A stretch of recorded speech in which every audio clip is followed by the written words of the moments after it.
fondasi ekonomi kita itu di UMKM kita gitu. Nah, yang membina itu sebetulnya harus pengusaha juga.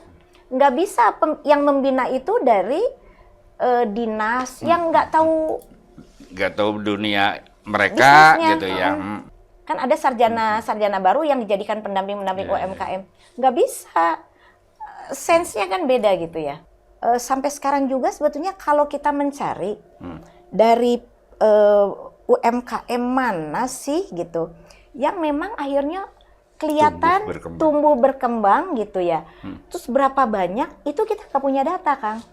Kalau untuk pemerintah ke depan itu memang harus tahu betul karakteristik dari setiap UMKM karena mereka itu berbeda, kebutuhannya itu berbeda. Satu dengan lainnya itu di produk yang sama itu juga bisa berbeda gitu.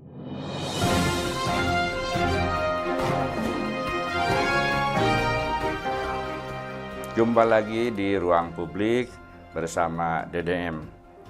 Saya sekarang kehadiran seorang tokoh, Profesor Ina Primiana. Kalau di Unpad, para mahasiswa angkatan 70-80 mungkin masih ingat Profesor Dr. Suharsono Sagir. Beliau ini adalah menteri paling besar.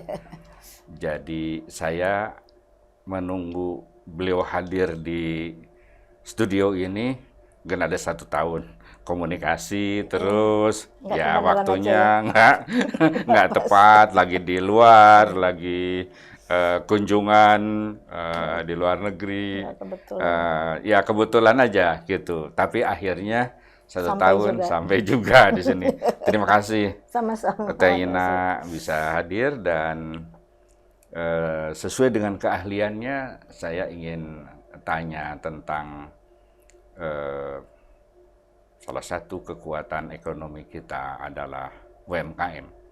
Dan konon waktu krisis itu kontribusi komunitas UMKM itu mampu roda ekonomi itu tetap jalan gitu ya. Yang lain-lain tuh porak-poranda. Nah, jadi sebetulnya UMKM itu pahlawan. Nah, sekarang kita ingin tahu ya, bagaimana posisi mereka, apa yang dihadapi mereka, dan bagaimana policy pemerintah ya terhadap UMKM. Tina, silakan dari mana dulu? Iya.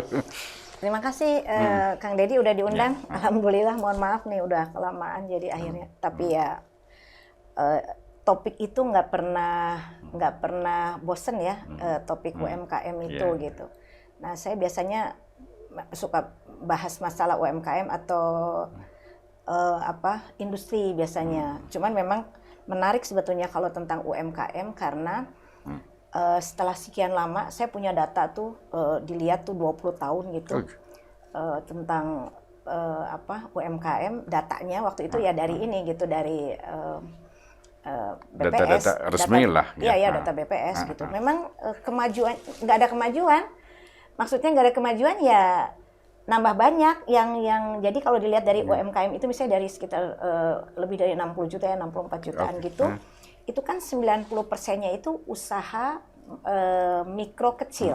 Ya, mikro kecil. Yang modalnya itu mungkin sekitar 50 juta sampai berapa gitu ya. Ya, jadi mereka itu jadi dilihat ada yang dari modal, tapi ada yang dilihat dari jumlah tenaga kerja gitu. Nah, jadi mereka itu kalau dilihat memang jumlahnya kecil dibanding jumlahnya itu banyak sekali dibandingkan yang besar gitu ya, dibandingkan yang besar. Tetapi dan mereka menyerap tenaga kerja juga besar gitu ya.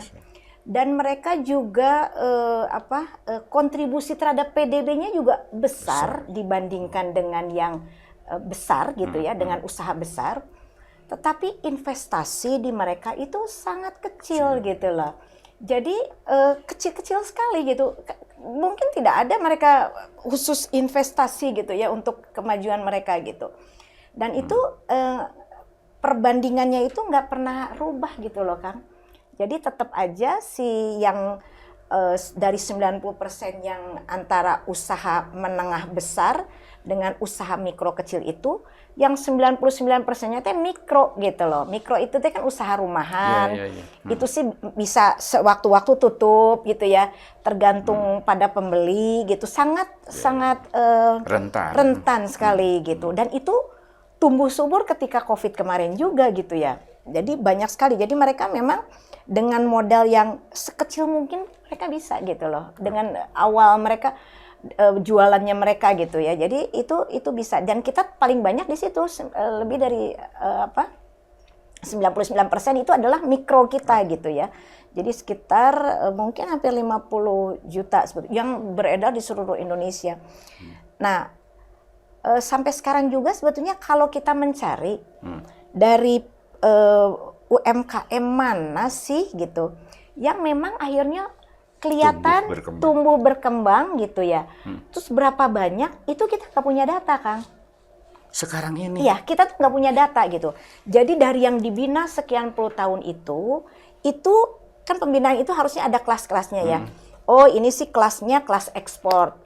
Oh ini kelasnya berarti kelas yang memang masih di tingkatnya masih di nasional misalnya. Oh ini kelasnya provinsi atau lokal, misalnya seperti itu kan. Tapi kan mereka harusnya dibina gitu. Nah kita tuh nggak punya database. Oh ini sudah lepas jadi dia sudah pada ekspor semua gitu. Oh yang ini sudah masuk ke tingkat nasional, kita nggak punya data itu. Lalu, itu satu. Pekerjaan kementerian apa? Nah terus yang kedua, karena memang banyak sekali gitu. Banyak sekali dan kadang-kadang tumpang tindih program. Karena kan misalnya di provinsi, di kabupaten kota, kan provinsi dan kabupaten kota itu juga gitu ya si ininya. Nah jadi akhirnya memang terjadi tumpang tindih gitu ya. Jadi yang dimajuin ya kadang-kadang yang itu juga gitu ya, yang memang ini. Jadi pembinaan itu kalau UMKM tuh memang nggak bisa sama untuk semua, karena setiap UMKM treatmentnya beda, persoalannya beda-beda, sehingga treatmentnya memang harus beda-beda gitu. Yang satu mah masalahnya keuangan, yang satu mah masalah desain, yang satu mah masalah pemasaran. Nah kan beda-beda ya, nggak bisa dijadiin satu, jadi semua dikumpulin terus bikin pelatihan yang sama, misalnya seperti itu. Nah, sementara kan yang sekarang terjadi itu kan bukan kebutuhan dari si UMKM-nya gitu. Dia butuh apa gitu. Yang ada itu adalah ya udah pelatihannya itu adalah semua aja, buat semua gitu ya. Digebiah-uyah, inilah program untuk UMKM. Untuk UMKM. Jadi pelatihannya semua semua harus ikut itu gitu kan. Massal gitu ya. Kemudian memang yang nggak kelihatan itu adalah pendampingan terus yang sampai mereka itu ya jadi dilepas terus begitu diumumkan lah gitu ya. Nih UMKM yang sudah jadi UMKM. Nah kita itu memang kendala-kendalanya itu kita memang yang tumbuh itu makanan, pakaian gitu. Tapi pakaian juga kan itu kan banyak si bahan-bahannya itu sebenarnya dari luar ya gitu. Sebetulnya sih artinya import gitu, karena variasi si barang import itu jauh lebih banyak daripada barang lokal. Jadi barang import itu lebih variasinya motif gitu lebih banyak gitu. Jadi ya mereka lebih tumbuh gitu. Jadi seperti itu. Jadi bahan-bahannya itu mereka atau kalau mereka mencetak sendiri pun mereka pasti cari bahannya itu ya bahan Jepang, bahan apa yang mereka lebih ini. Nah, kita punya kelemahan tuh di sisi hulu gitu. Jadi misalnya untuk barang produk-produk yang ini, produk-produk yang pakaian jadi kan banyak ya, kerudung, pakaian jadi segala macam. Di satu sisi nanti mereka si UMKM itu juga ada kendala dengan cost-nya. Kadang-kadang biaya di sini jauh lebih mahal gitu, sehingga mereka akhirnya kalah bersaing dengan dari luar misalnya. Jadi karena yang dari luar itu bisa Cina itu dengan jual 25.000 udah jadi, sementara yang di dalam nggak mungkin gitu dengan ini. Karena produksinya lebih massal gitu, nah, itu, modal lebih gede gitu ya. Nah, jadi memang diperlukan kebijakan pemerintah yang betul-betul gitu. Jadi melihat tuh rantai pasoknya si UMKM itu, UMKM pakaian, UMKM makanan, UMKM souvenir, itu kan rantai pasoknya beda-beda. Beda-beda. Mereka kebutuhan kebijakan apa yang perlu didukung di setiap ini sehingga Jadi treatmentnya beda, harus beda beda. sehingga barang yang dihasilkan itu memang berdaya saing, memang dibutuhkan oleh pasar gitu ya. Dan memang mungkin pasar itu apa? Bisa pasar ekspor, ada bisa pasar lokal, bisa pasar nasional gitu. Nah, yang gini-gini itu agak ini gitu. Jadi terlalu banyak akhirnya barang dari luar yang mematikan sebetulnya yang UMKM yang sebetulnya mereka kreatif gitu, tapi ya kalah murah gitu ya. Kalah ini gitu ya dengan barang-barang di luar. Ya kan yang kemarin yang rame TikTok juga kan yang di ini kan. Itu ya mereka mati lah, misalnya ya, contohnya banyak yang mati UMKM dimatikan. Nah seperti itu kan pemerintah harus ngelihat ya, harus melihat sebetulnya untuk seperti di negara-negara lain, bagaimana ya kita punya unggulan nih, misalnya di setiap daerah itu kita tuh kan kaya banget ya, setiap daerah itu kan ada punya keunggulan masing-masing ya. yang bisa kita jadikan sumber ekonomi, sumber kehidupan dari rakyat dari masyarakat di situ gitu, lokal, masyarakat lokal gitu. Nah, sehingga kebijakan apa atau intervensi apa yang diperlukan gitu agar mereka itu bisa tumbuh berkembang, ya itu kan harus diusahakan ya. Dari tingkat lokal ke tingkat nasional terus mau dibawa ke ekspor misalnya seperti itu. Jangan hanya terbatas yang itu-itu aja gitu. Kalau sekarang yang dilihat yang diajak pameran yang itu-itu aja, misalnya seperti itu. Jadi masih banyak gitu ketidaktepatan di dalam pendampingannya, di dalam bagaimana policy terhadap UMKM gitu. Kadang-kadang UMKM tuh dibiarkan kecil aja gitu ya. Kan yang di Mekar misalnya kan ada juga sekian banyak, ada nggak yang tumbuh ini atau yang dibina oleh masing-masing bank, mana yang kira-kira yang bisa yang sudah kelihatan gitu, itu kan harusnya diumumkan ya, jadi supaya memang kelihatan, jadi jangan sampai ya dari tahun ke tahun itu aja terus, sementara yang ini jauh lebih banyak. Jadi tidak ada equal treatment ya gitu, yang kalau yang itu terus gitu. Ya, jadi sebetulnya gini, ketika kita permintaan untuk industri nih ya, itu UMKM kan ada elektronik juga ada ya, misalnya karet gitu, gitu bisa juga kan itu untuk bisa memasok gitu. Jangan import aja gitu loh, jangan barang-barang import aja. Jadi sebetulnya perlu ada linkage antara si industri yang sedang besar ini dengan industri kecil mikro atau usaha kecil mikro dengan usaha menengah besar gitu. Itu kan harus ada linkage.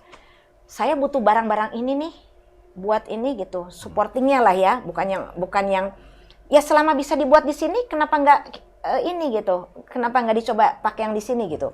Nah jadi di sisi hulunya si ini diperbaiki nih kualitasnya supaya bisa masuk gitu, si sekrupnya misalnya dari sisi kalau misalnya barang elektronik apanya lah yang bisa, kan sebenarnya terkenal juga di sini. Di Kiara Condong nih ada nih pusat yang ini apa namanya sampai lupa dulu, UMKM kan kita kan punya macam-macam tuh di sini, sentra-sentra, maksud saya sentra. Ada sepatu. Iya, sentra elektronik, sentra boneka, sentra itu, sentra kain, sentra sepatu. Yeah. Nah itu kan sebetulnya kita punya gitu. Coba sekarang dilihat di sentra sepatu yang masih tumbuh ada berapa banyak? Cibaduyut misalnya, sekarang, yang betul-betul masih, ya. Sentra kain, apakah itu kain-kainnya betul-betul ini gitu? Nah, sentra boneka misalnya, yang di Binong misalnya, seberapa kuat, seberapa ini gitu, supaya itu mereka bisa tumbuh, dan itu harus kerjasama sama pariwisata juga loh, Kang. Jadi gimana kayak orang kalau kita ke Korea atau kemana kan harus datang ke sini, harus datang ke sini gitu. Nah, di kita tuh kalau orang datang ke ada Bandung, tour guide lah gitu yang bawa ini ke sini. Bawa dulu gitu. Nah, berarti kan si produk-produk itu kan harus dikemas sedemikian rupa supaya, nah itu kan butuh kebijakan-kebijakan, pertolongan-pertolongan, pendampingan-pendampingan gitu. Jadi kalau mereka hanya dibiarkan saja, ya nggak bisa gitu. Jadi memang harus ada yang membantu.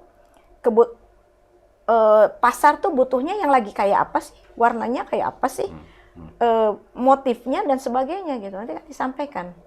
Oke. Jadi memang linkage-nya belum terjadi. Misalnya jadi seperti itu. Jadi memang masih ada hal-hal yang menurut saya kebijakannya masih belum jadi, pas gitu. UMKM itu ada problem tadi soal modal. Ada juga soal misalnya penjualan, kreativitas sudah ada, tetapi tadi kemana nih gitu. Kemudian dia juga berhadapan dengan pasar gede gitu dari luar yang lebih murah gitu. Ini juga bagaimana mensiasati itu. Nah, sepanjang yang dilakukan sekarang oleh pemerintah itu, apakah sudah memenuhi tadi persoalan-persoalan yang dihadapi oleh mereka, UMKM itu? Iya, jadi gini, UMKM kita sangat sulit masuk ke pasar luar. Karena ada kebijakan-kebijakan yang mereka nggak bisa penuhi. Gitu. Nah, yang kayak gitu kan harus diajarin ya. Harus diajarin kan. Khususnya peraturan? Untuk ekspor, iya. Nggak boleh misalnya yang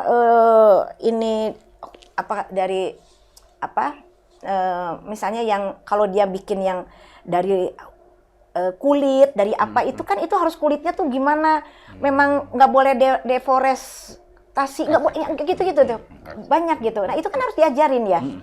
Nah jadi kan kita tuh memang harus, ya kalau mau menjadikan mereka ini tuh kita kan harus datengin si para pengusahanya yang mengerti banyak, terus yang ahli perdagangannya juga gitu ya. Jadi keahliannya itu memang meningkatkan mereka itu betul-betul needs-nya mereka. Jadi oh ini dia punya potensi ke sini nih gitu. Kan atas perdagangan kita banyak ya. Terus kurang apa sih? Nah, jadi artinya kan mereka yang harus menyampaikan. Oh, kita tahu nih Jawa Barat itu kaya dengan apa? Jawa Timur, jadi mereka bisa, terus dia bisa jualin juga, bisa jualin misalnya. Tapi di dalam itu harus diperbaiki gitu, supaya si produknya itu berkualitas, supaya produknya itu memenuhi pasar ekspor, lebih kompetitif.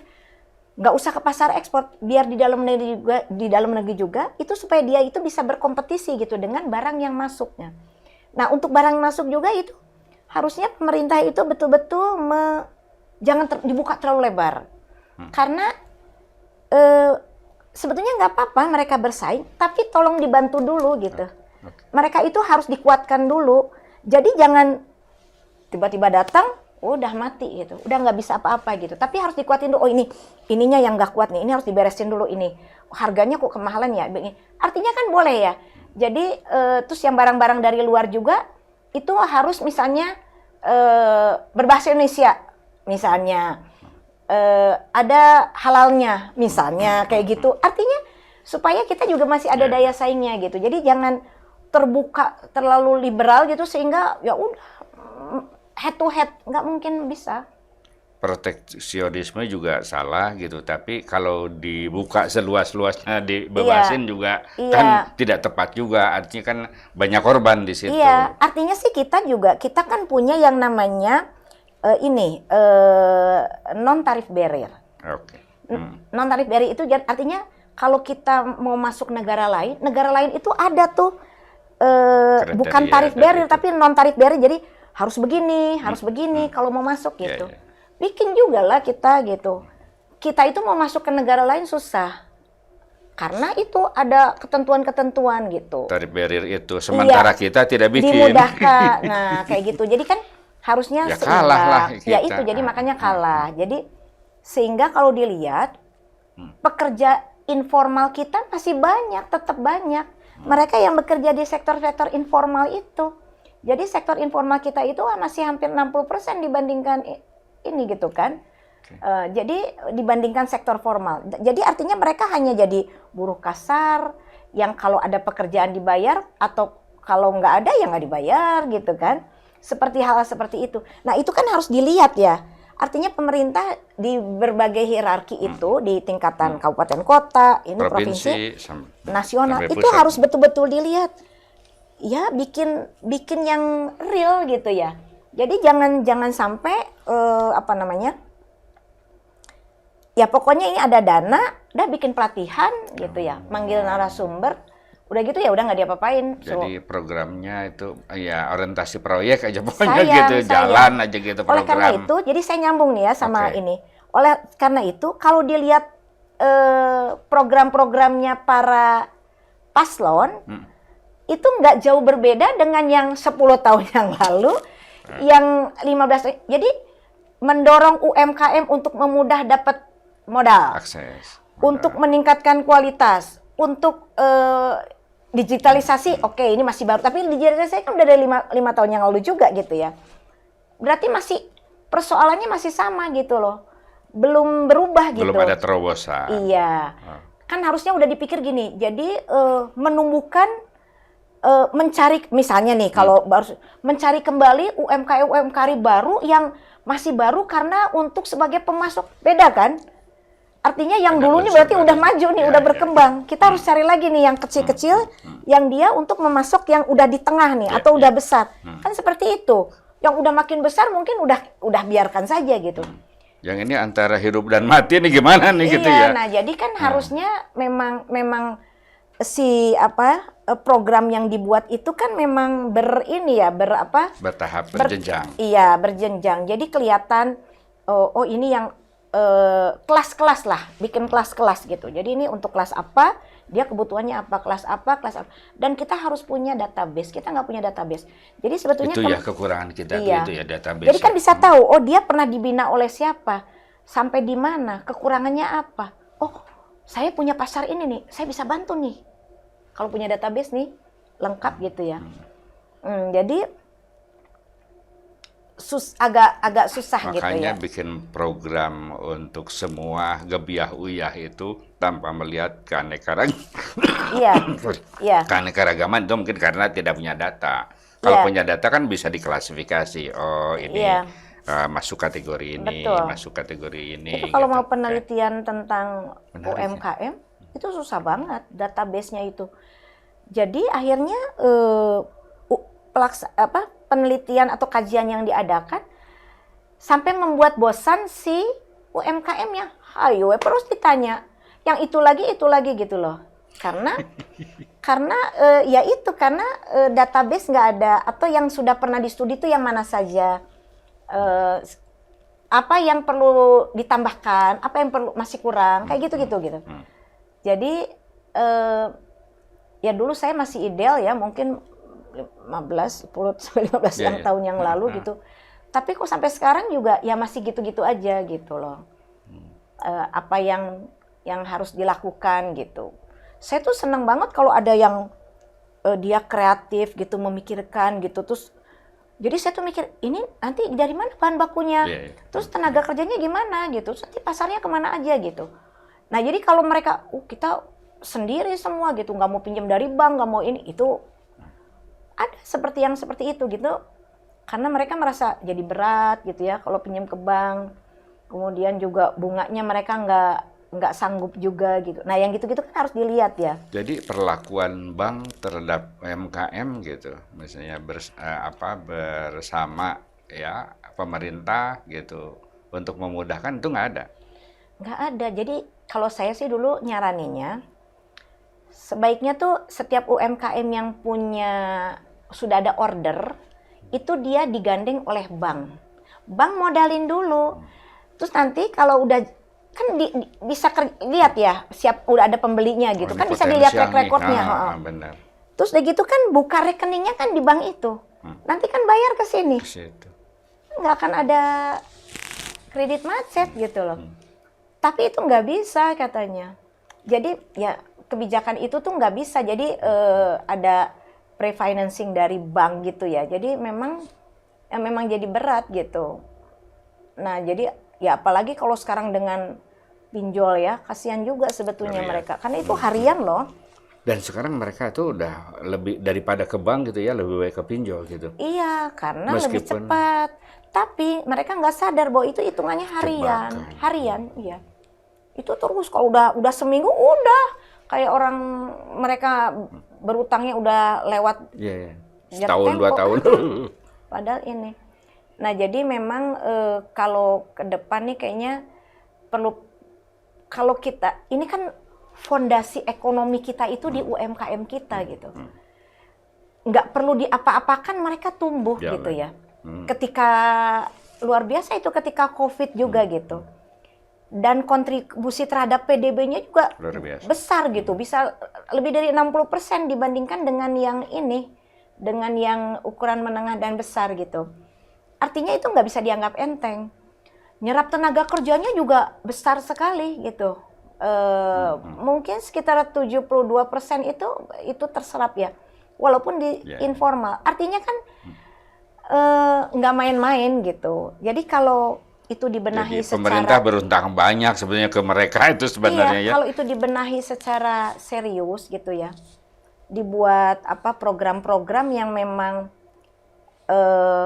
buat meinikan mereka, menaik kelaskan mereka gitu. Itu menurut saya bagus sekali gitu. Artinya itu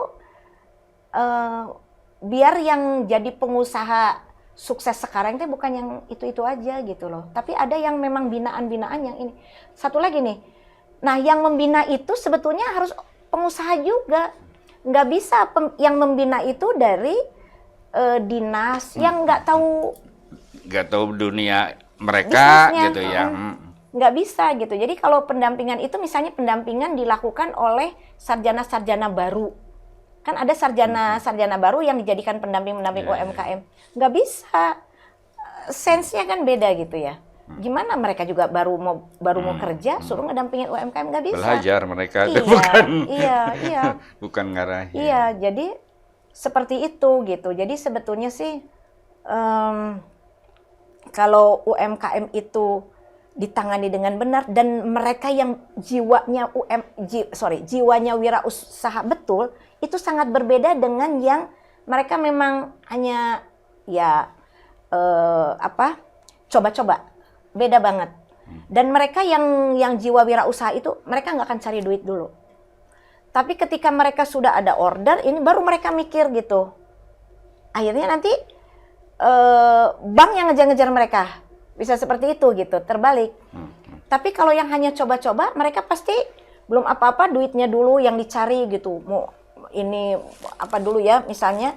Tapi nanti akhirnya nggak jadi juga, akhirnya jadi utangnya ini. Jadi memang dari beberapa riset juga kalau yang kayak yang dia turun-menurun ya udah biasa, itu memang beda. Yang jiwa wirausaha. Jadi memang UMKM ini harus dibedakan juga lagi gitu. Mana yang betul-betul pebisnis gitu ya. Tapi mana yang memang dia pemula, hanya ikut-ikutan. Nah, itu harus dipisahkan juga gitu. Oh, ya momentum ya proyek gitu. Habis gitu, iya. Habis proyek selesai gitu nunggu proyek lagi karena nggak itu bisa. Kan mereka ada bantuan-bantuan, bikin aja mereka warungan atau apa banyak, dapat 50 juta. Tapi setelah itu mereka nggak, ada yang hanya modal proposal aja juga ada kan. Jadi pemerintah itu menggelontorkan juga dana ada untuk bantuan-bantuan proposal itu gitu loh. Nah kan itu ada yang mereka mulai dari tingkat kota, provinsi, kota, kabupaten, pusat. provinsi ya ada. Nah tapi kan ada yang jadi-jadian juga gitu. Ada yang memang tugasnya itu UMKM-nya bikin proposal. Cari duit itu. Iya, jadi memang ada gitu. Jadi kejadian karena kan saya sering jadi pembicara di para UMKM gitu kan. Yang serius mah ada, yang ini yang gimana bantuinnya teh. Kadang-kadang akses gitunya. Iya, aksesnya gitu. Nah, oleh karena itu kan keterkaitan antara kebijakan di pusat, di provinsi, di nasional, ya pusat, nasional, provinsi sama kabupaten kota itu tuh memang perlu ngeling gitu. Sehingga jangan sampai di provinsi diajak, di kota itu terus gitu, kabupaten orangnya teh itu aja gitu, harus rata. Kemudian juga harus punya data yang bisa disampaikan ke pusat. Ini yang udah sekian tahun dan ternyata dia berhasil. Kalau yang udah nggak berhasil tinggalin aja gitu atau apa, kan itu harus ada bukunya, harus ada datanya. Kayak hari CSR perusahaan gitu? Banyak tidak, juga. Ada juga? Ada, CSR juga. Jadi setiap BUMN itu kan punya CSR. Mereka kan membina juga gitu. Jadi sebetulnya peluang modal tuh relatif sebetulnya ada gitu ya? Ada sebetulnya. Ada. Jadi cuman memang tepat sasaran enggak. Kemudian pola pembinaan yang diberikan kepada mereka itu gitu ya, tepat enggak. Kemudian apakah mereka mendapatkan mitra yang tepat atau enggak gitu, sehingga mereka untuk berkembangnya gitu. Jadi memang pencatatan itu tuh memang harus ya, memang gila 60 sekian juta ya, 64 jutaan sekitar itu, nggak main-main gitu ini. Tapi kan ya caranya gimana gitu ya. Jadi memang apakah tetap harus dicatat gitu ya, tapi kan mengklasterkan mereka supaya mereka itu semuanya terkena pembinaan, terkena intervensi dari pemerintah, itu kan harus ada, butuh data. Iya, butuh dan data itu kesinambungan. supaya nggak itu, kesinambungan itu yang penting, Oke, keberlanjutan. closing statement untuk pemerintah, apa yang perlu disampaikan dan untuk UMKM? Ya, kalau untuk pemerintah ke depan itu memang harus tahu betul karakteristik dari setiap UMKM, karena mereka itu berbeda, kebutuhannya itu berbeda. Satu dengan lainnya itu di produk yang sama itu juga bisa berbeda gitu. Nah, itu jadi memang harus dikenali oleh oleh pemerintah gitu ya, baik di tingkat pusat, di provinsi maupun kabupaten kota. Itu yang pertama. Terus yang kedua, untuk UMKM-nya juga ya jangan putus asa gitu. Jangan putus asa. Kalau mau bisnis aja serius gitu. Uang mah ngikutin akhirnya. Jadi gitu. kalau mereka sudah kelihatan gitu ya, itu tuh nanti bank yang ngejar-ngejar mereka. Di awal-awal mah bank nggak mau kalau mereka kelihatan ini. Tapi begitu mereka udah banyak order, tambah tumbuh, itu bank yang ngejar-ngejar mereka. Jadi UMKM itu mendingan dia harus tunjukkan kreativitasnya, berbeda dari yang sudah ada gitu. Jadi kalau bisa mah bukan lagi out of the box, tapi no box malah. Iya, no betul. Box. Iya, jadi udah nggak ada. Jadi memang sekarang ruang-ruangnya itu udah ruang yang betul-betul harus diisi itu dengan yang sekreatif mungkin. Makanya banyak yang viral-viral yang kok nggak kepikir ya sama kita. Nah, yang kayak gitu-gitu. Nah, itu ada di anak-anak muda juga tuh. Nah, jadi Gen Z. Milenial, ya milenial lah ya, atau Gen Z itu. Nah, jadi yang UMKM orang tua harus libatkan tuh anak-anaknya juga gitu. Karena polanya mereka itu agak nyeleneh, tapi itu ternyata yang disukai pasar juga bisa jadi itu juga, karena kan pasar kalau yang kita kolonial gitu ya, dengan pasar yang milenial kan beda. Jadi ketika kita mau jualan kan kita harus tahu, tanya ke anak kita, kira-kira laku nggak ya kalau jualan kayak gini? Nah, yang kayak gitu. Jadi tetap harus semangat gitu ya buat UMKM, cari sesuatu yang baru yang memang kira-kira memang nggak kepikir sama orang lain itu. Nah, itu harus banyak mencari dari mana? Dari anak-anak muda biasanya kayak gitu. Ya. Itulah bincang-bincang saya dengan Teh Ina. Sampai jumpa.